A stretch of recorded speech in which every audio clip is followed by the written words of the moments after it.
फखरुल हसन चंद जी, बोलिए। देखिए देखिए हमारे भारतीय जनता पार्टी के मित्र ने कहा कि जनता ने उनको चुन लिया है तो उनको चुनाव आयोग की नियुक्ति करने का अधिकार मिल गया।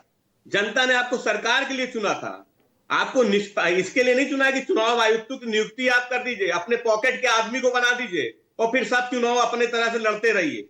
देखिए सवाल ये कि चुनाव सही होना और सही दिखना ये दो अलग बातें। और आपने कहा कि आप चुनाव जीत के आए, 37 सीटें लोकसभा में लेके आए, आप ईवीएम पर सवाल खड़े कर रहे हैं। तो हम आपको याद दिला दे पूजा जी, आदरणीय अखिलेश यादव जी ने सदन में खड़े होकर कहा था जब हम 37 सीटें जीत के गए थे, तो इस बात को कहा था कि हम ईवीएम से आए और हमें जब भी मौका मिलेगा तो हम ईवीएम को हटाने का काम करेंगे, क्योंकि हमें ईवीएम पे न कल भरोसा था, न आज भरोसा और न कल भरोसा होगा।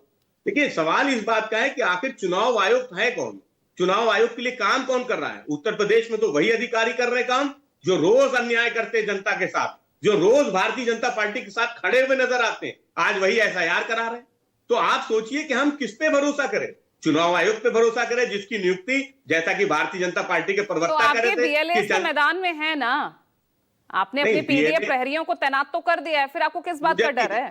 पूजा जी काश हमको ये भी अधिकार मिल जाता कि हमको जो फॉर्म मिल रहे हैं या हम फॉर्म जिनको भरवा रहे हैं उनको अपलोड भी करने का अधिकार मिल जाता।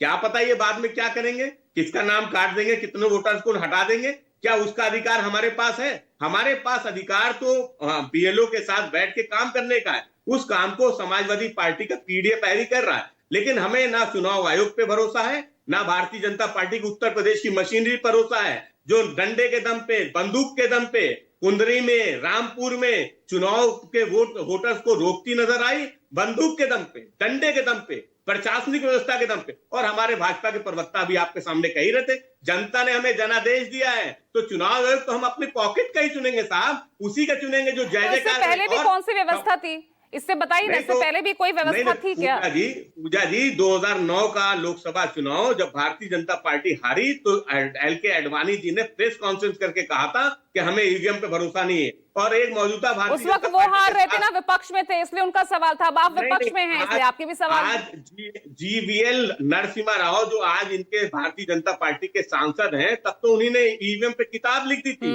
कि लोकतंत्र के लिए बहुत बड़ा खतरा है, अगर ईवीएम से चुनाव होगा तो देश का लोकतंत्र समाप्त हो जाएगा। आज वही तो आप मान लेते, तब उनकी बात पर काम कर लेते, करवा देते, तभी संशोधन और हो जाता संविधान में। नहीं पूजा जी, तब हमारी सत्ता नहीं थी, कांग्रेस की सत्ता थी। और हम आज फिर से कहते हैं कि भाई हम जिस साथी भागीदार तो थे ना उस सरकार में। नहीं, हम तो कहते 2017 का जब लोग विधानसभा चुनाव उत्तर प्रदेश में हुआ तो उससे पहले समाजवादी पार्टी ने कहा कि हम टैब बांटेंगे, हमारा वादा था चुनावी, हम नौजवानों को उनको लैपटॉप और दूसरी किशोर कुमार, मतलब वही लौटकर वही सवाल ईवीएम को लेकर